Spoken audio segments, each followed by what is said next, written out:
السلم کافہ، اے ایمان والو اسلام میں مکمل طور سے اور پورے طور سے داخل ہو جاؤ۔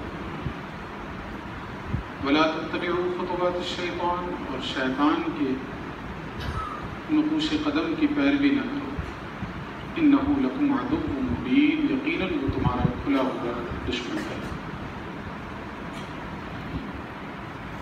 شان نزول کے ضمن میں یہ بات بھی آتی ہے کہ مشرکین مکہ آئے اور انہوں نے یہ کہا حضور نبی کریم رؤوف الرحیم علیہ الصلوۃ والتسلیم سے کہ آپ جو نیا دین لے کر آئے ہیں، نیا پیغام لے کر آئے ہیں، اس سے بڑی افراتفری ہو گئی ہے، باپ بیٹے میں جدائیگی ہو گئی ہے، حالات بڑے خراب ہو گئے ہیں، تو ایسا کیجیے بیچ کی راہ نکالیے، کچھ آپ ہماری مان لیجیے، کچھ ہم آپ کی مان لیتے ہیں۔ کچھ لوگ جو ابھی بظاہر تو ایمان لا چکے تھے، دل کے اعتبار سے کمزور رہے ہوں، یا یہ کہ ابھی وہ پختگی نہیں آئی تھی، تو ایسا لگا کہ بات صحیح ہے، اس بیچ کی راہ نکال لی جائے۔ اس پر آیت کریمہ نازل ہوئی، اللہ رب العزت نے اہل ایمان کو خطاب فرما کے کہا ادخلوا فی السلم کافہ، یہ بیچ بیچ کی راہ سے کام نہیں چلنے والا ہے، یا سراپا نالا بن جا یا نوا پیدا نہ کر۔ ایمان کے دعوے کر رہے ہو تو پھر مکمل طور سے ایمان میں داخل ہو جاؤ یا دفع ہو جاؤ۔ اللہ کو ہماری قطعاً کوئی ضرورت نہیں ہے، اور اللہ کے دین کو بھی ہماری قطعاً کوئی ضرورت نہیں ہے۔ اللہ رب العزت جب چاہے گا اپنے دین کی حفاظت کے لیے، اپنے دین کی اشاعت کے لیے جہاں سے چاہے گا اور جیسوں کو چاہے گا اٹھا لے گا۔ اقبال نے بڑی بھرپور وضاحت کی کہ تو نہ مٹ جائے گا یہ رکھا ہے آیا یوں رشے تاکار کے افسانے سے، نشے میں کو تعلق نہیں پیمانے سے، تو نہ مٹ جائے گا ایران کے مٹ جانے سے، ہے آیا یوں نشے میں کو تعلق نہیں پیمانے سے، ہے آیا یوں رشے تاکار کے افسانے سے، پاسباں مل گئے کعبے کو صنم خانے سے۔ وہ اللہ کا دین کبھی مردہ ہونے والا نہیں ہے، وہ جب چاہے گا اور جسے چاہے گا اپنے دین کی حفاظت کے لیے اٹھا لے گا۔ بلکہ ایک مقام پہ تو اللہ رب العزت نے صاف طور پہ تنبیہ فرما دی وَمَن يَرْتَدَّ مِنْكُمْ عَنْ دِينِهِ فَسَوْفَ يَأْتِ اللَّهُ بِقَوْمٍ يُحِبُّهُمْ وَيُحِبُّونَهُ۔ اگر تم دین سے پھر گئے تو ایسا نہیں ہے کہ اذان بند ہو جائے گی، نماز بند ہو جائے گی، اللہ کے نام لیوا ختم ہو جائیں گے۔ تم اگر اپنے کیے ہوئے عہد و پیمان سے پھر گئے تو اللہ تمہیں ہٹا دے گا۔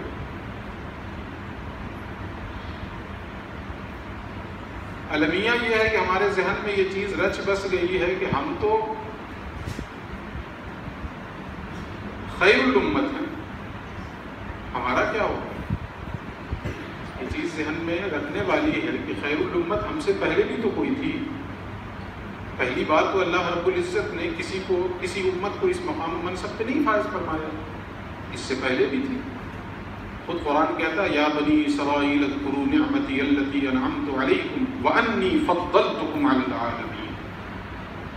اے بنی اسرائیل میری اس نعمت کو یاد کرو جو میں نے تم پر کی تھی، کیا؟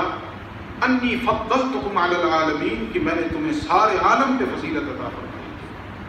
یہی تو ہے خیر الامت، سارے عالم پہ انہیں بھی فضیلت عطا کی گئی، لیکن اللہ سے کیے ہوئے عہد و پیمان کو انہوں نے فراموش کیا، تو اللہ رب العزت نے نہ صرف یہ کہ انہیں اس منصب سے اتارا بلکہ یہاں تک کہا کونوا قردۃ خاسئین، نکل جاؤ تم دھتکارے ہوئے بندر۔ ظاہر ہے کہ اگر ہم اپنے رب سے کیے ہوئے عہد و پیمان کو وفا نہ کریں تو ہمارے ساتھ بھی ایسا ہی ہوگا۔ تو اللہ رب العزت نے ہمیں صاف طور پہ یہ کہہ دیا ادخلوا فی السلم کافہ، اسلام میں مکمل طور سے داخل ہو جائے۔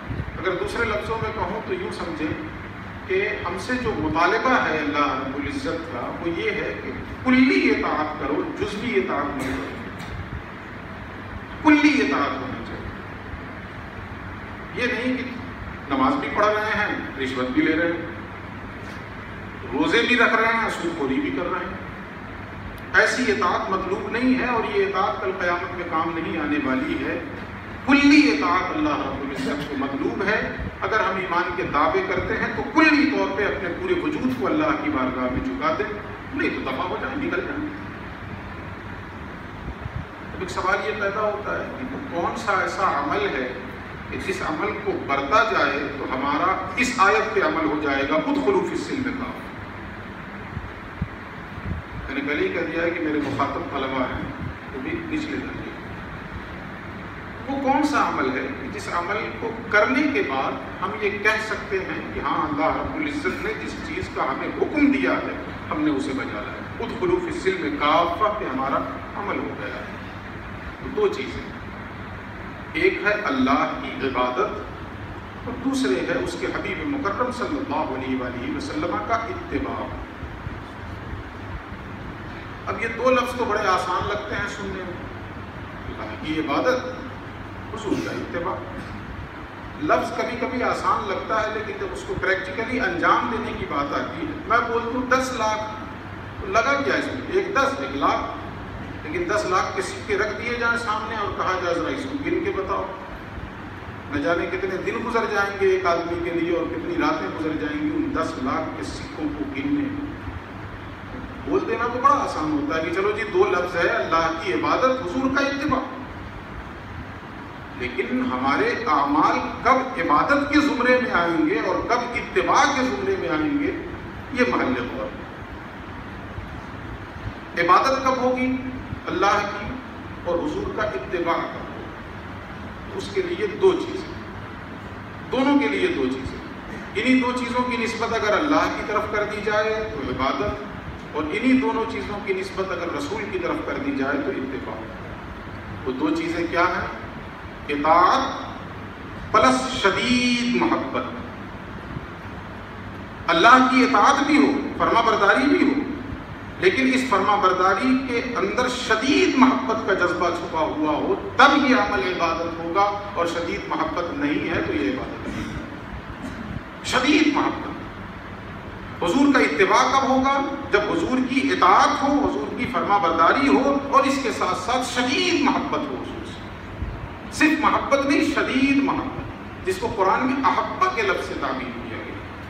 اللہ رب العزت فرماتا ہے بڑی تفصیل کے ساتھ قرآن حکیم کے اندر, ان کان آباؤکم وابناؤکم واخوانکم وازواجکم وعشیرتکم واموال اقترفتموها وتجارة تخشون کسادها ومساکن ترضونها احب الیکم من اللہ ورسولہ وجہاد فی سبیلہ فتربصوا حتی یأتی اللہ بامرہ واللہ لا یہدی القوم الفاسقین. اللہ رب العزت فرماتا ہے کہ اگر تمہارے آباء و اجداد, تمہاری اولاد, تمہارے بھائی, تمہاری بیویاں, تمہارا کنبہ اور پریوار, وہ مال جسے تم حاصل کرتے ہو, وہ تجارت جس کے نقصان کا خوف ستاتا ہے, اور وہ تمہاری اونچی اونچی بلڈنگیں جنہیں دیکھ کر تمہاری آنکھیں ٹھنڈی ہوتی ہیں, اگر یہ 8 چیزیں اللہ اور اس کے رسول سے زیادہ محبوب ہیں تو پھر انتظار کرو, اللہ کا عذاب تمہارے اوپر آ کر رہے گا. کوئی عمل اللہ کے عذاب سے نہ ہمیں بچا سکتا ہے نہ آپ کو بچا سکتا ہے اگر یہ 8 چیزیں اللہ اور اس کے رسول سے زیادہ محبوب ہیں. یہ محبوب ہونے سے منع نہیں کیا گیا, یہ نہیں کہ ہم اپنے باپ سے محبت نہ کریں, اپنی اولاد سے محبت نہ کریں, بیویوں سے محبت نہ کریں, بھائی سے, کنبہ پریوار سے محبت. محبوب رکھنے سے ممانعت نہیں آئی ہے, اگر اللہ و رسول سے زیادہ محبوب ہیں تو پھر انتظار کرو اللہ کا عذاب آئے. ہم سب اپنا اپنا جائزہ لے لیں کہ بیٹے کی خاطر اللہ کے دین کو چھوڑ رہے ہیں یا اللہ کے دین کی خاطر بیٹے کو چھوڑ رہے ہیں.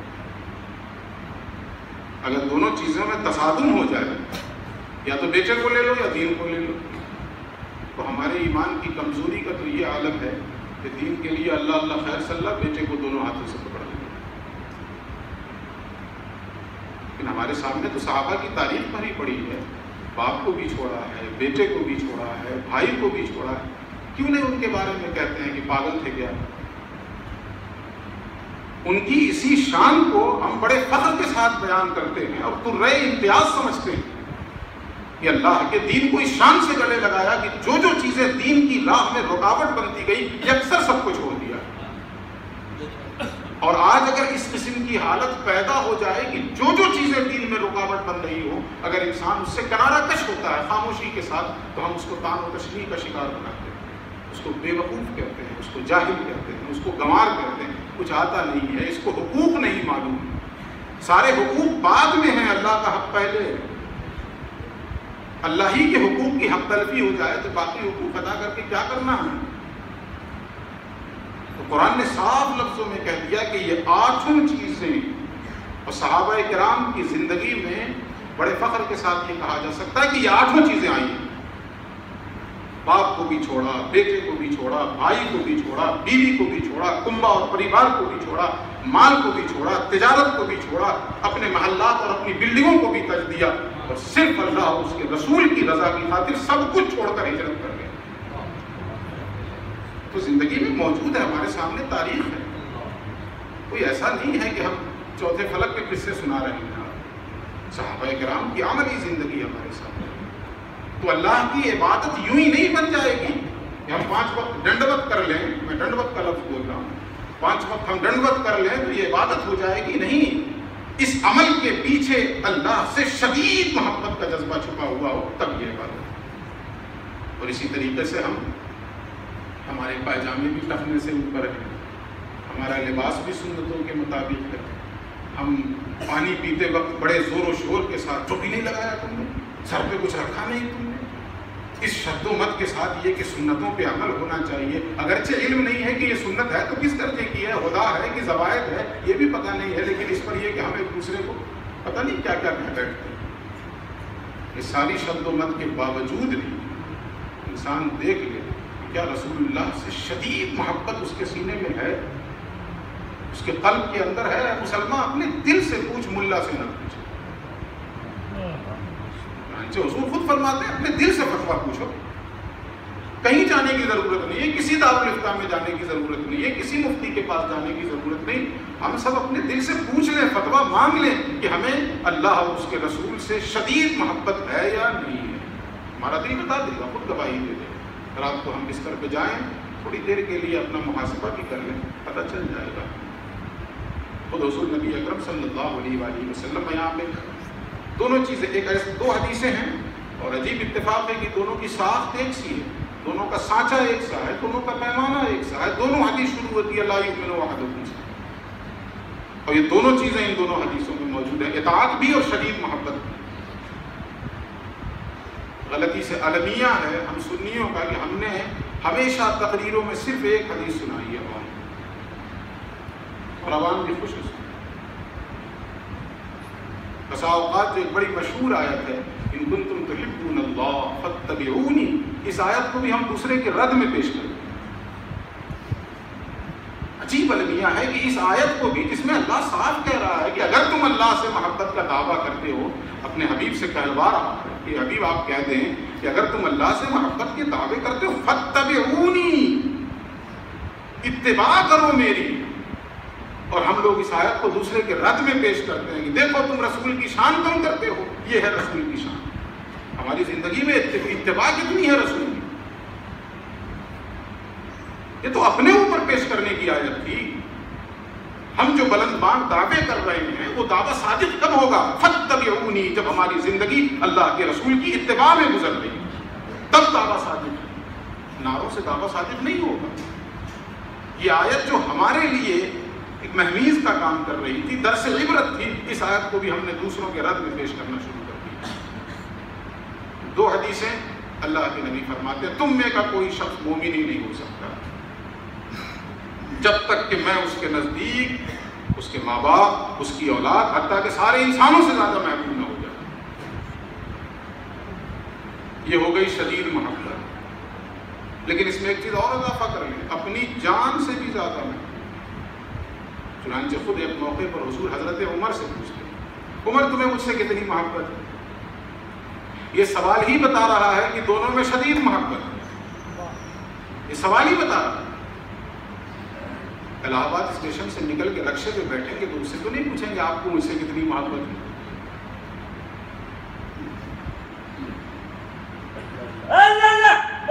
ہاں میرے شیخ کو یہ حق ہے کہ اس مرد قلندر سے پوچھے کہ تمہیں مجھ سے کتنی محبت ہے۔ یہ سوال ہی بتا رہا ہے کہ دونوں میں کتنی محبت ہے. لیکن اس کے باوجود تعلیم امت کے لیے اللہ کے نبی پوچھ رہے ہیں عمر تمہیں مجھ سے کتنی محبت ہے. حضرت عمر نے بغیر کسی توقف کے کہا یا رسول اللہ مجھے کائنات کی ساری چیزوں سے زیادہ آپ سے محبت ہے. لیکن سنیں اس پر حضور نے شاباشی نہیں دی ہے, مبارکباد نہیں دی ہے. حضور فرماتے ہیں اور اپنی جان سے. یہ تو حضرت عمر نے کہہ دیا کہ سارے انسانوں سے زیادہ آپ سے محبت ہے. اللہ کے نبی اس پر پوچھتے ہیں عمر تمہاری اپنی ذات سے, تمہاری اپنی جان سے. حضرت عمر نے ایک لمحے کو توقف کیا تو پھر کہتے ہیں الان ہاں یا رسول اللہ اب میں یہ کہہ رہا ہوں کہ مجھے اپنی جان سے بھی زیادہ آپ سے محبت ہے. تو شدید محبت حضور کا اتباع کب بنے گا؟ جب اطاعت ہو حضور کی اور اس اطاعت کے ساتھ ساتھ شدید محبت کا بھی جذبہ چھپا ہوا. اگر شدید محبت نہیں ہے تو یہ سب دعوے ہباء منثورا ہو جائیں گے کل قیامت کے دن. بہت سے لوگ جو ہے آج سنتوں پہ عمل کر رہے ہیں محض اس لیے کہ اس میں فائدہ ہے, پیٹ نہیں نکلے گا. سنت پہ عمل کر رہے ہیں پیٹ نہیں نکلے گا. تو کیا یہ سنت پہ عمل کرنا کل قیامت کے دن کوئی فائدہ پہنچا دے گا؟ سنت ہے, دن کا کھانا کھاؤ, قیلولہ کرو, رات کا کھانا کھاؤ, چہل قدمی کرو, اب کر رہے ہیں کس لیے بھی پیٹ نہیں نکلے گا. کیا یہ سنت پہ عمل کرنا کل قیامت کے دن فائدہ پہنچائے گا؟ شدید محبت, شدید محبت, شدید محبت. میں کیا جانوں دین دھرم برا دین دھرم سب کو پتہ ہے, مجھے نہیں معلوم فائدہ کیا ہے نقصان کیا ہے, میرے نبی نے کہہ دیا ہے بس کرو.